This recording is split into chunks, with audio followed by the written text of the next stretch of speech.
Hello everybody, welcome to the day of today. Kory brought us a present. Kory texted me and said, I got Starlight Coca-Cola, which I don't know that I think I only heard of this because you told me about it. It's all the rage right now. It's called Starlight Limited Edition Coca-Cola. Now, if you know me, you know I'm a Coke girl. I don't think I should say that. I love Coca-Cola. It is my beverage of choice. Preferably a very cold can of Coca-Cola is my beverage of choice. I love, or from McDonald's. A Coke from McDonald's is my, what's yours, a high C from McDonald's? Yeah, I like orange high C. Okay, freak. I know, it's so weird. I'm like, what, are you in kindergarten? It's just that it's so specific. It's so good. I think I need to try it. Anyway, these are popular, I guess. Yeah. But why? I looked it up, I don't know why. It's supposed to taste like space. Space flavored. Online it said it tastes like a campfire. I don't even know. A campfire? I don't want something that tastes like a campfire. What are you talking about? Well, okay, I will tell you this just from looking at it as a Coca-Cola connoisseur. It's much lighter than Coke. It looks red. It looks like a reddish, color. Whereas Coca-Cola is normally much more brown. So it's already throwing me off. Number two, I don't like Coke in a bottle, unless it's a glass bottle. Well, I mean, it comes in cans and stuff. Oh, of course. But, I'm just saying, like, this was it's already the gonna only have a point against it. This was the only way they sold it. Everything else was sold out. So this has 65 grams of sugar. Is that how much a normal Coke has? No, normal, I think. Go grab a can of Coke for me. 39. 39 grams of sugar, and this has 65 grams of sugar. So I don't know what's fancy about it, but apparently it tastes like space. Anyway, it doesn't have as much fizz as a normal Coke, just right off the bat. It smells like a knockoff soda. It smells like RC. Yeah, it smells like RC Cola or like Shasta Cola. It smells like Shasta. Which I'm not knocking on because I grew up on that. Yeah, I like it too. Okay, ready? Yes. That is not good. What? The aftertaste is like fruity. It's like vanilla-y marshmallow. Vanilla. It tastes marshmallow. like artificial vanilla. It's cool. I like it. It tastes like a mixture between like root beer and Coke, kind of. Yes. I don't know. Do you want to try this? Try it. Oh, Eric's going in. You know, I'm gonna let me see your reaction on cam. Whoa. Okay, still wasn't on camera. It is fruity. It's like cotton candy. Okay. I taste like cream. Wait, I do taste cotton candy. Yeah. Wait, is this just like a magical soda that whatever someone says a flavor, that it tastes like that? It tastes like tacos. I kind of buy that. Wait, it does taste like cotton candy now. That kind of blew my mind. Because you said vanilla, and I was like, yeah, it tastes like vanilla. That is cotton candy, yeah. It the tastes like cotton aftertaste candy. has like cotton candy. Interesting. I much prefer regular Coca-Cola, but that's very interesting. So we did it. We tried Coca-Cola Starlight. Man, that's what space tastes like. It does taste like space. Is it just available in the stores? But it's like kind of hard to find. And with my code, you can get 20%. I'm just kidding. Not sponsored. I went to 3 different stores for You this. did? Yes, I wanted to try her. Okay, well now I understand why you're so excited about it. I'm excited too. Thank you for going to 3 different stores for it. I like her. Yeah. She's good, but I do prefer my classic Coca-Cola. Did you know, I think in the olden days they put literal cocaine in Coca-Cola. Is that true? It was in the recipe. That's where the name comes from. Cocaine. That sounds expensive. I was just told I'm about to get something. Mom, close your eyes. I have to close my eyes? Yes, close your eyes. Okay, my eyes are closed. Open your eyes. Oh my goodness! We made that for you. I love it! Tell her what kind of truck it is. Look, Impact hammer. Impact hammer, baby! an impact hammer. That's beautiful. Maisie and Wesley are talking to each other, and Flynn is singing them a song. Oh, Flynn. I think they like that song, Flynn. I too. Did you like it? I loved it! Hi, baby. Oh, they're looking at each other. Remember that? You remember looking at each other in the womb? I think you're a little more squished than this. Squatch. Roommates.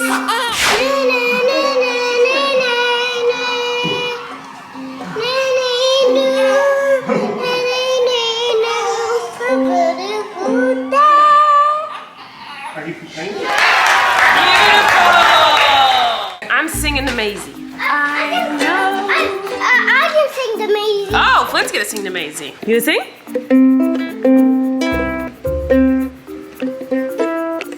That's beautiful. Do you like it, Maisie? Maisie, do you like it? It's your turn, that's my turn. Okay, thanks. Maisie Joe, Maisie Joe. Oh, that one? I love you. Wait, I don't remember how it goes. Time to close your eyes, my Maisie love. Time to get some sleep, my little lady. Shoot. Ladybug. Oh, it's Ladybug? It's Ladybug? That was great. No. No, it's great, it was great.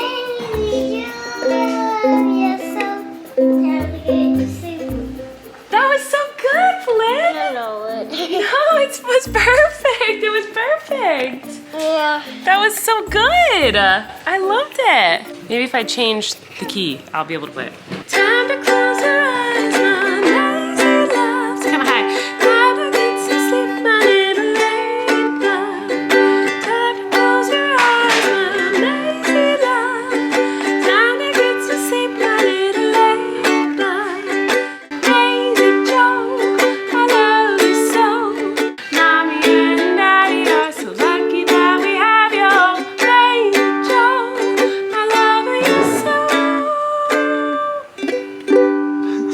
Time to close your eyes and get some sleep. Listen, I wrote the song without a ukulele. I was in the NICU just rocking her, so I don't know what the chords are supposed to be. A heart, give them a heart. Draw them a heart with a pen. And keep it in a hiding spot. Or a hug. People need hugs. People want hugs. Something to hold on to. A hug can really help a lot. Love. People need love. Send them your love from your dark computer. I love you. I love you. I love you so much. She smiles. You like it? You like it? Maisie doesn't want music. She just wants me to talk to her. Ready, Maisie? Do. Hi, Maisie Joe. Yeah. Hi, Pumpkin. Hi. Yeah. Yeah. Yeah. Hi. Ooh. Ooh. Ooh. Ooh. Yeah. So cute. She's so cute. Hello from me and Kory's legs. I'm just putting in a little PSA here that in these clips you've just recently watched, I am singing to Maisie and interacting with Maisie, and Wesley is nowhere to be found. Is it because I'm a neglectful mother?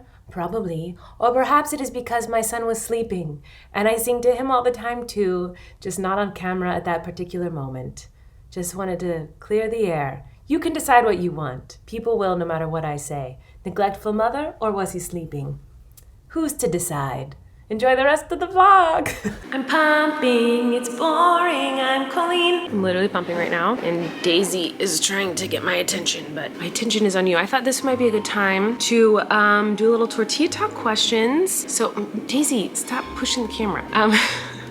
God, Daisy. But before I do, I wanted to say something. So I was just playing with Maisie and she was smiling and laughing, and then I was watching the vlog that I posted today, which was of my day yesterday. And in the vlog, the babies are just smiling and cute and just perfect. I was thinking about how hard those NICU days were and how upset and depressed and frustrated and scared I was during that time, as a lot of you saw when you watched that part of my mom journey. Looking back, which I don't look back on it a lot because I don't like to think about it because it was such a hard time. It was awful. It was really hard. It's so great though to see them now smiling and happy and healthy and good, and they're home. And it's like so true what everyone said to me while I was going through the NICU journey, like they're gonna come home. They will come home and they're gonna be okay. You just have to get through this time, they're gonna come home. And when for me, I guess I can only speak for me. When I was going through the NICU journey, it didn't matter when people said that to me. It was not helpful for me when people said that. I knew they were going to come home. I knew knew it was just a matter of time. It didn't make the time any less difficult for me while I was there. But it is very incredible now to like look at my babies and remember that time, remember how hard it was, and remember thinking like this is the hardest thing ever, and not being able to grasp the idea of them being home. And so anyway, I just wanted to say, even though I did not like this advice when I got it when I was in the NICU, if there are any NICU mamas or dadas out there, probably not dads, I don't think a lot of guys watch me, NICU moms out there watching, I hope seeing my babies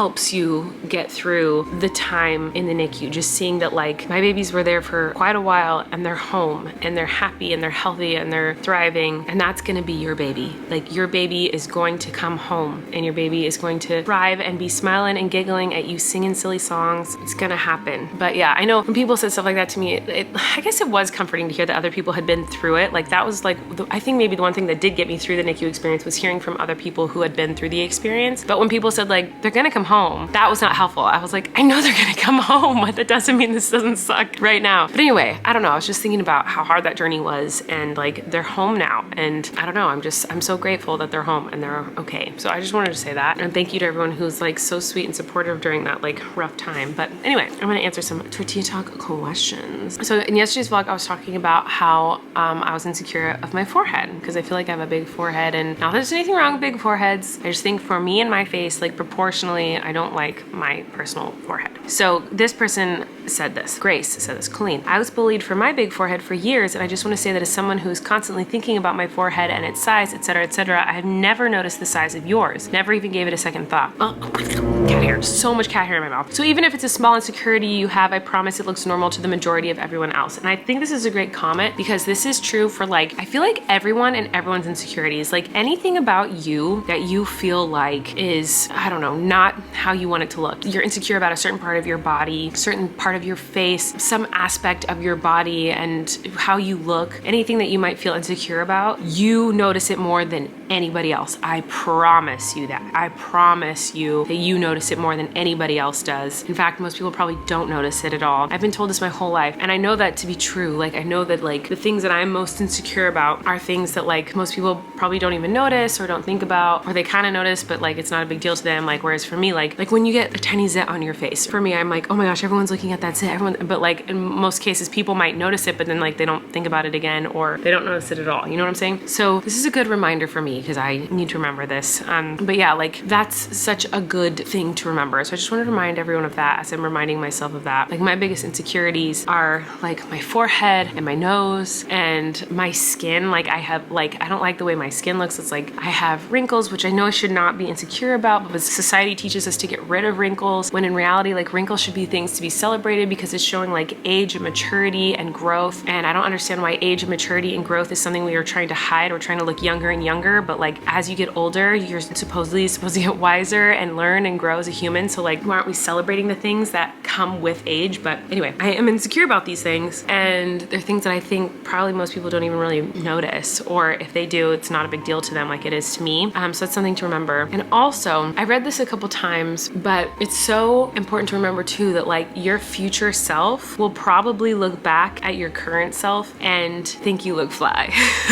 What I mean by that is like, I remember feeling insecure about how I looked like in high school, and now I look back and I'm like, oh my gosh, I looked great. Like, why was I so insecure? Or like in college, or even like a few years ago, like I look at pictures of myself like before I had babies, and I'm like, I remember feeling so insecure and feeling like I looked so weird in this certain picture, or like my body looked weird or whatever. And then now I look back on those pictures, I'm like, what was I thinking? Like I looked great then. Now I look bad. Like now I look bad, but like back then I looked great. Whereas like I'm sure in 5-10 more years, I'll look back at my time now and be like, what the heck? I look great. Why would I feel insecure? That's another thing to kind of like think about is like, however insecure you feel right now, like you'll probably be jealous of how you are right now later in life. So like be proud of how you look. I'm just preaching to the choir because I'm a total hypocrite and I don't do this for myself, but like, I don't know. These are just things that like are good reminders, I guess. Anyway, thank you for that comment. Oh, I like this question. Tortilla Talk question. When the twins were just in your belly, you already discovered their maybe personalities. Do you think Maisie and Wesley will continue to have those personalities or what? Tell me what you think. I don't know. Okay, so when they were in utero, I felt like Maisie was like quirky and kind of silly and kind of crazy and dramatic. Like she never showed her face to the camera. She was always kicking and tossing and turning. And like when she would show her face, she'd be like, don't look at me. She was like like dramatic and funny, just a firecracker. Whereas Wesley was always like a sweet little coy cutie patootie. If you can hear them crying in the background, they're okay. I'm pumping. They're with their daddy right now. They're tired. It's nap time. And so if you're hearing them fussy, that's why. I'm not neglecting my tired babies. I'm pumping. Daddy's taking care of them. Anyway, so Wesley was always like cute, perfect little, like, he just posing for the camera, my little angel. And now that they're out, like Maisie is the firecracker. She is dramatic. She's so funny. She's very expressive. She's very intense. She's very funny. She like makes us laugh constantly. And Wesley is like this sweet little angel, like really chill, calm, like just chill guy. And so they're very similar to how they were in my belly. Will they continue with those personalities? I don't know. We'll have to wait and see. But I will say this, when Flynn was 3 or 4 months old, he was nothing like he is now. Nothing. When he was 3 or 4 months old, he cried all the time. He had colic. He was a sad, sad baby. It was hard to get him to smile. It was hard to get him to laugh. I tried to share those moments when they happened, but they were very few and far between. And now Flynn is just a really joyous, happy, jolly little kid. I did notice parts of Flynn's personality start to come out maybe when he was like 6 months old. Like I noticed that like Flynn doesn't do things until he is ready. And I guess that's true for everybody, but like Flynn was late to start, not late, but just like on the scale of like when a baby's supposed to roll over or crawl or walk or whatever. He did them on the later end of the spectrum of like when a baby's supposed to start walking. Like some babies start walking like 8 or 9 months. Flynn started walking I think at 15 months. But the reason is because Flynn is very observant and he's very cautious. He waits until he knows he can achieve it to try something. If you ask him to try new food, if you ask him to try anything adventurous at all, a new game, anything, he's like, I don't know about that. He's really hesitant about it until he knows he can succeed at it. And he's been like that literally since he was a baby. With crawling, we knew he could do it. We'd see him crawl once and then he stopped crawling for a long time until he decided like, I know I can do it. Same with walking. He took his first steps, so we knew he could do it. And he was like, I'm not gonna do it for a while until I know I can do it. And then when he started walking, he was running. And he's still like that. He's still very cautious, very aware of his surroundings. He's very observant and he won't do things until he's decided he's ready and he can accomplish it and do it well. So that's very Flynn. So like, I don't know if their personalities are gonna stay the same for the rest of their lives, the twins, but Flynn was nothing like he is now when he was their age. So I have no idea. We'll just have to wait and see. I can hear Flynn coming up the stairs right now, so I think it's about to be bath time. But I liked this question. It's the last question I'll answer. I'm getting kinda dizzy. Flynn is on Eric's shoulders right now. Oh gosh, what's going on over there? I'm getting kinda dizzy. Oh gosh. Whoa. Whoa. There's a bit right there. I'm right there. Whoa. Oh. So this question, someone asked me if I was gonna take the twins and Flynn on tour. Do you wanna go on tour with me? No. Flynn says no, so I guess not. What do you say? No, thank you. No, thank you. No, thank you. That's not the plan. However, there are some shows that are within driving distance, and I might rent like a bus or an RV or something, and like RV, and maybe take babies or Flynn if they want to go. Well, the babies don't have a choice. It depends on how much milk I can make and have ready here if they need to come, but they wouldn't go to like the actual show with me, you know what I mean? They would just be on tour with me, but probably not. Do you not want to do bath or do you want to do bath? No bath. Okay. Oh, Flynn doesn't want a bath tonight. I want a shower. Oh, plot twist! You're gonna take a shower? Okay. Daddy! So yeah, they'll probably not go, but if they do, it would be in a very safe way. Yeah? Wes is hungry? Okay, I'll bring down some milk. Gotta go bring some milk. But that reminded me, that question about tour reminded me that on this SD card that I'm currently filming on, it's an old SD card that I lost and then Kory refound it today. On it is footage from the Kennedy Center when I filmed my live show. Really? Yeah, it's like the footage, I did like selfie footage that we put a little bit of it in the actual Netflix special, but I'm gonna put it in here because it's like kind of- Mama! What? Where is Daisy? She's going down there. Where's Daisy? I think she might have gone under the bed or something. We gotta catch her. But I just think that's Check under interesting there. that the footage I shot, like the selfie footage I shot on stage during the Kennedy Center is on this SD card. So I thought I would end this vlog by putting that in there for you guys to see and enjoy. But in the meantime, I'm gonna go give my baby some milk. Flynn's gonna take a shower. Shower! And here's some footage of me at the Kennedy Center at random. Kind of cool. And don't forget to get tickets. Well, not English. Get some tickets to my tour. Come see me on tour. Kory and I are really excited about the show. I hope you all can come and see it and hear all the tour dates. And goodbye.